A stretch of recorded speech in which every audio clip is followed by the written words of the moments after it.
Okay, we'll see if this is live or not. Hopefully the lighting isn't too bad in here. I was able to catch little Cinderella for a little while, so she doesn't cause havoc all over the house while I'm recording. If you hear any other whiny noises in the background, it's almost sunset, and one of my other cats likes to he's like the town crier. He's not quiet until he's outside. So he's fine. It's okay. Moving on to actually what I wanted to talk about on here. And tonight was my usual social outing night. And I kept thinking about what an old friend used to say about how when you get older, you need friends that you've had for years, that somehow it'll help you bypass the time and truly have a fulfilled life. But at the same time, it's like AI has taken away our patience for humanity and keeping friendships or people turn having it turn into just met acquaintances, good enough friendship, long-term friendship.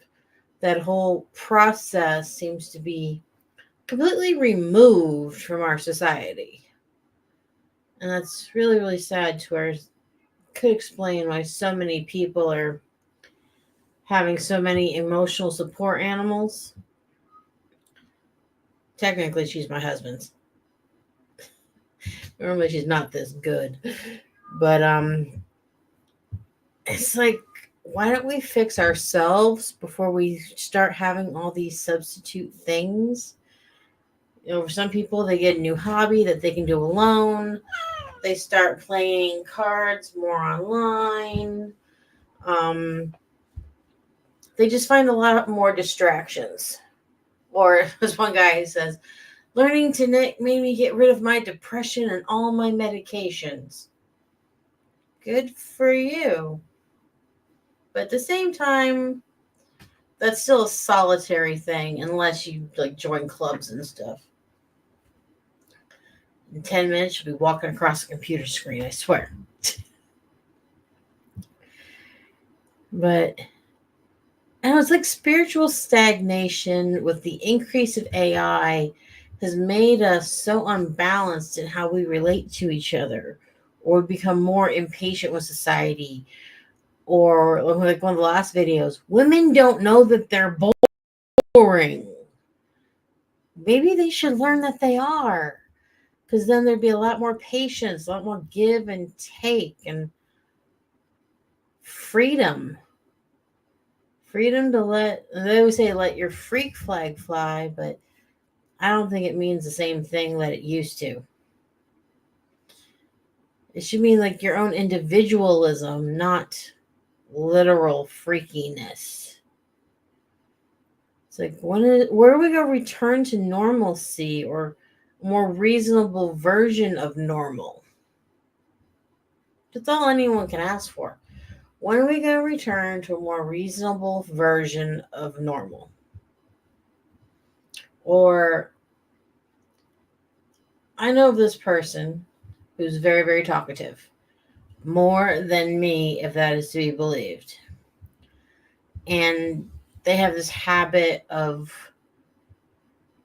saying the same things over and over and over again. No, they do not have any mental issues. Uh, they just don't have a very big life. They don't reach out to the world, so they have no new experiences to share. And in some ways, it's sad, and then the other ways, it's do you want to rescue them? I'm hoping the natural response should be to rescue them versus avoid like the plague. I don't want to hear it again. Um, it's so them. I don't need it. Just that whole complete rejection of the sweetness of spirit in which they live in the world. And their sweetness of spirit is probably what's missing most in this world. Or it also explains why the men need military so much. in the military. You're forged in steel with hard situations. They're really your bro for life, brother from another mother. Togetherness, get the job done, cohesiveness. And anyone who's not in one of those forced, it's like forced support basically kind of situations, people really don't give a rat's ass about Jack. And that is extremely sad. We're not even talking like normal care. Like, if a person's stranded on the side of the road, are you a good enough of a person to try and help? Or are you the kind of person that'll go down to the next exit, turn around, just so you can find them on the highway to help them? Unless you're just one of the many thousands and thousands of people that's like, I'll text something to the cops. Of which, by the way, for everyone who's ever done that, you can't text the cops. They don't get the message. Seriously. However, they do have a non-emergency number, but I suggest for faster help, use their emergency number. That's why you call it 911. They made it easy for idiots to be good Samaritans, even when they're too busy or don't really wanna to do it. Well, I know they call it friendship, but it's just generic kindness. And I guess the whole friendship part, or the part that makes it friendship, is that you treat the same people over and over again nicely. And how many people fail to even accomplish that in this world? Or you always know a person's attitude, even just volunteering. Do they volunteer? Volunteering means giving of yourself without the expectation of payment. I mean, if my back wasn't so bad, I would be able to go back to the volunteering I used to do, but they usually want manual labor. I can't do that kind anymore. But I still look around to see, how can I add to instead of subtract? There's an awful lot of takers out there, a lot of subtractors. Or nowadays, a lot of things that aren't charities are charities. The things that they want us to feel sad and sorry for or contribute to. That's a different kind of crazy out there. That they're just not charities. They're not truly bad things in this world. Like, they want us to believe that, what's something they want us to really believe is good? Like politicians. Yeah, they can make a few rules and whatnot, but if we go into anarchy, anarchy means no rules. I'd rather have, manual laborers who can do stuff over some politician who's got a lifetime supply of hot air. Because you can't rule over people who don't go along with the rules, or ones that don't add benefit. It's like, if we're all doing our own thing, it's just chaos. I mean, obviously, religion could play a part in people just being nice to one another and not being childish. Yet at the same time, why not choose to just not be childish? Or if you're nice to someone and you're expecting some kind of pre-programmed response to your kindness, stop expecting shit. Do not expect anything in this world. Just consider that you got brownie points somewhere in heaven, and that when you die, it will be remembered and appreciated and documented that you were for one whole second unselfish. Like, you listen to the same story you've listened to 20 times from the same person, but because you want to show them kindness, you didn't tell them. You had the story memorized backwards and forwards, and you don't need to be told again. But that's kindness. Just think of people who work with Alzheimer's patients. They're nice to people all the time, too. And that's how they get paid to do it, for people who can't remember their own name half the time, or where they are, or why they are where they are, or No, they did not see that stranger in church on Sunday. Versus, I knew that one sweet old lady. There was never a person she had never met. She knew everybody. And she was in a completely different physical state. She lived in Massachusetts, but she was in Jersey. And she could have sworn she went to church with that lady in the park. That's why you need kindness, a little forgiveness. It's not just old people, it's every age person. Maybe if we're all friendlier to each other, life wouldn't have to be so bad.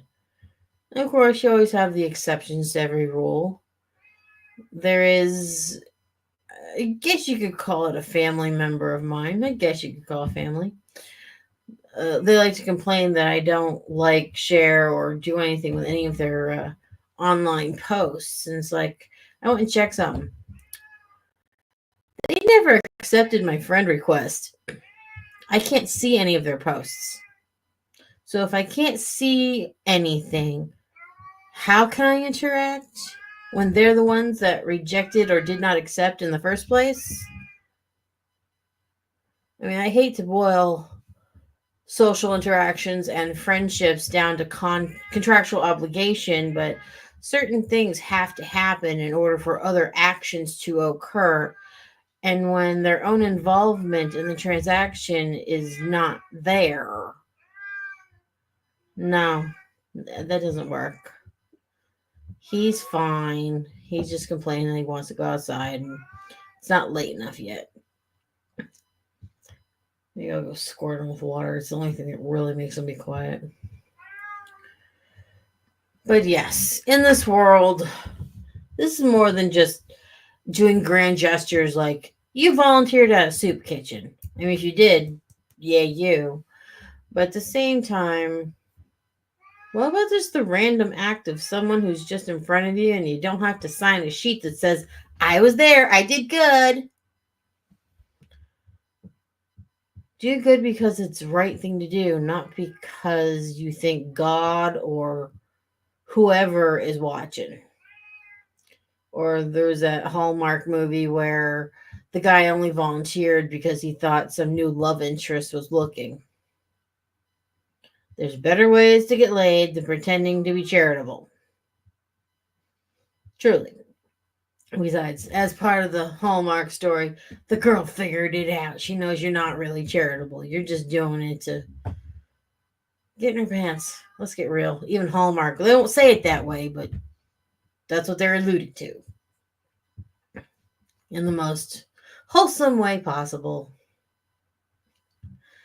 But have a good night, everybody. Like, share, subscribe. If you have any comments, leave them below. I basically stalk all my analytics just to see if anything I do is making a dent anywhere in this world. As the description that I will add later, I support me. Just hit the like button. That's all I ask for. Since no one showed up to say anything, I'll catch y'all later. Don't do anything I wouldn't do, but that's really not saying much. Have a good one, y'all.